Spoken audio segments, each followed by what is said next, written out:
तो गाइज आज के इस वीडियो में हम लोग एक कॉमन मिसकंसेप्शन कवर करने वाले हैं। Let us see what it is. So अगर मैं आपसे ये सवाल पूछूं कि क्या ये एक्यूरेट है कहना कि हार्ट जो है पंप जब कॉन्ट्रैक्ट करता है तो वो एक प्रेशर ग्रेडियंट जनरेट करता है जो प्रेशर ग्रेडियंट रिस्पॉन्सिबल है ब्लड के फ्लो को करवाने के लिए थ्रू द रेजिस्टेंस। और रेजिस्टेंस आपका जो ब्लड वेसल का बात हो रहा है, उसमें वो जो रेजिस्टेंस प्रोवाइड करता है हम उसकी बात कर रहे हैं। तो अगर इसका आंसर आपको यस लगता है तो let me tell you that the answer to this question is no. Most probably आपने ये इक्वेशन यूज किया होगा, difference in pressure between two points divided by the resistance is equals to flow. This is the equivalent to Ohm's law in fluid dynamics. Fluid dynamics में delta P by delta R is equals to the flow होता है। जो flow होता है, अगर pipe में अगर fluid flow कर रहा है और किसी एक पॉइंट से किसी दूसरे पॉइंट पे, तो हम लोग दो पॉइंट के उस दोनों पॉइंट के बीच का प्रेशर डिफरेंस लेते हैं, उसके रेजिस्टेंस से डिवाइड करते हैं। रेजिस्टेंस आपको पता होगा depends upon the properties of the pipe, और फ्लो हमें निकल जाता है कि कितना लीटर्स पर सेकेंड से जो है वो फ्लो कर रहा है फ्लो। अगर ये इक्वेशन सही है तो आपका आंसर क्यों गलत है? क्योंकि हमने पिछले वाले स्लाइड में देखा कि ये पूछा जा रहा है कि प्रेशर ग्रेडियंट क्या वो चीज है जो ड्राइव कर रहा है ब्लड फ्लो को। That is the statement it is saying. तो let us see why the answer is no, और false क्यों है ये स्टेटमेंट। तो ये एक कॉमन मिसकंसेप्शन के कारण अराइज करता है, which states that fluid moves from high to low pressure। Means fluid हमेशा ऊंचे मतलब हाई प्रेशर से लो प्रेशर की तरफ मूव करता है। तो क्या ये गलत है? तो हाँ, ये अप्लाई नहीं होता है सारे सिचुएशंस में, वो हम आगे देखेंगे। But this is not always true, that is what I am telling you. ठीक है, तो अब let us see why it is like that.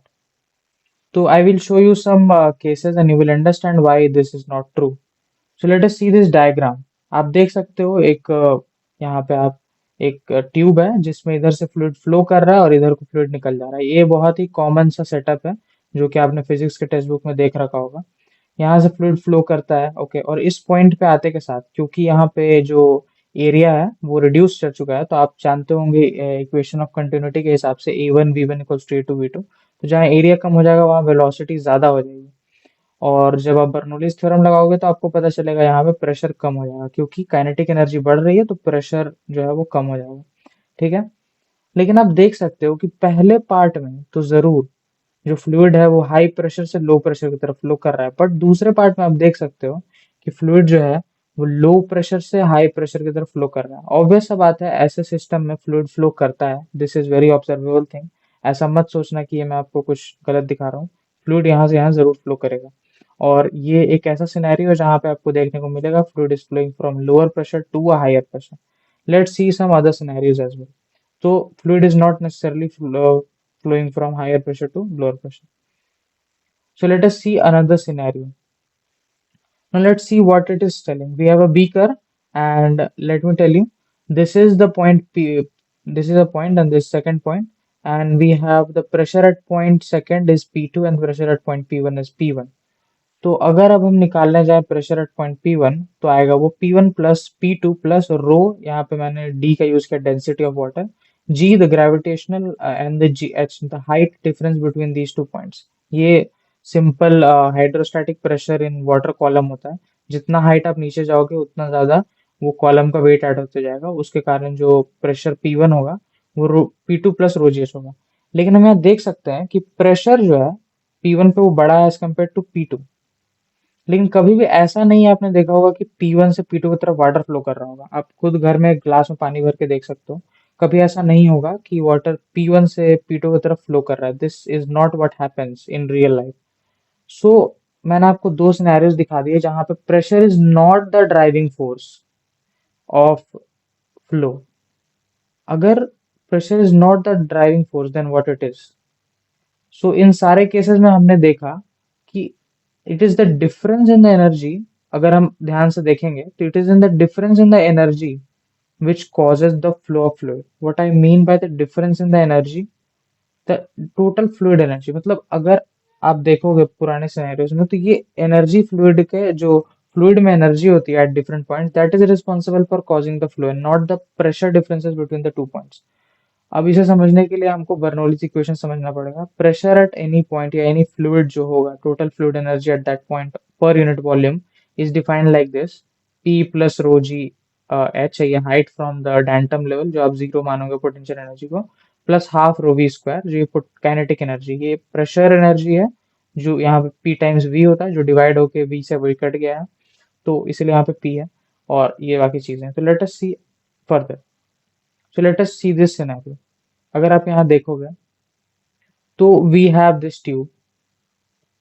आप देख सकते हो कि यहाँ पे जो P1 है वो P2 plus rho g H होगा, उसी हिसाब से P2 जो होगा वो P1 minus rho g H होगा, क्योंकि एच हाइट नीचे प्रेशर इंक्रीज करता है रो जी एच से। अगर आप एनर्जी निकालोगे पॉइंट वन पे तो वो आएगा P1। अगर आप देख सकते हो, जैसे आप एनर्जी निकालोगे एट पॉइंट P1 तो वो आएगा P1 plus rho g H, हमने इस लेवल को जीरो माना है, इस वाले लेवल को, तो जीरो हो जाएगा, प्लस वेलोसिटी है नहीं हमारे फ्लूइड के पास तो ये भी जीरो हो जाएगा। Now we go to point E2 जहां पे P2 plus rho g h, this rho g h is the potential energy, और जो ये जो है वो तो जीरो ही रहेगा क्योंकि यहाँ पे भी फ्लूइड मोशन में नहीं है, इट इज एट रेस्ट।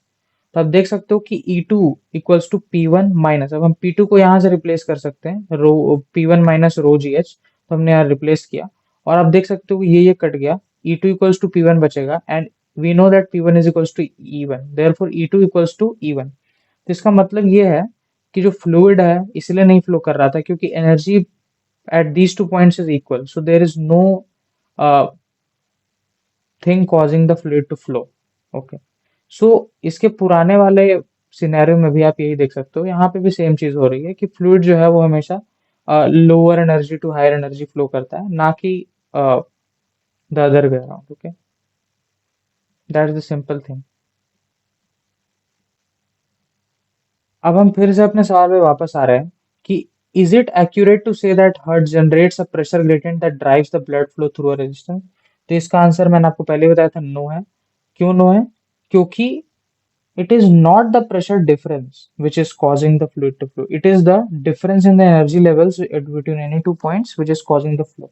तो ये हर्ट के सेंस में क्या मतलब बनता है इसका? तो अगर आप इस चीज को समझना चाहो तो हर्ट जब कॉन्ट्रैक्ट करता है तो वो प्रेशर ग्रेडियंट क्रिएट नहीं करता है। इसका क्या मतलब है कि जब हर्ट कॉन्ट्रैक्ट करता है स्टार्टिंग में तो वो एनर्जी ट्रांसफर करता है to the blood, to the fluid which is in the chambers, और ये जो फ्लूइड है ये एक फ्लो क्रिएट करता है क्योंकि इस फ्लूइड में एनर्जी आ चुकी है। और एट अदर पॉइंट्स जहाँ पे आप सोच सकते हो कि जब एक ब्लड कॉलम मतलब भरा रहता है, सिंपल सा आप एक हार्ट इमेजिन कर सकते हो जिसमें एक फ्लूइड भरा हुआ है, तो जब हार्ट पंप करेगा तो स्टार्टिंग पोर्शन ऑफ द जो फ्लूइड है, कॉलम ऑफ फ्लूइड है जिसमें एनर्जी ट्रांसफर किया है हार्ट ने, ठीक है, वो चाहेगा कि अलग पॉइंट्स पे जाए जहाँ पे एनर्जी एनर्जी कम है, जहाँ पे एनर्जी लेवल्स डाउन है, क्योंकि उस जगह के फ्लूइड मोशन में नहीं है फॉर प्रीटी ऑब्वियस रीजंस। पहली बार हार्ट स्टार्ट किया है बीट करना, लेट्स इमेजिन दैट, तो यही होगा कि fluid will try to flow from higher energy level to lower energy level, तो फ्लो करना चालू करेगा। Now this flow is responsible for creating the pressure difference across the pipe. तो जब आप फ्लो करता है ब्लड, धीरे धीरे प्रेशर ग्रेडियंट जनरेट होना चालू होता है।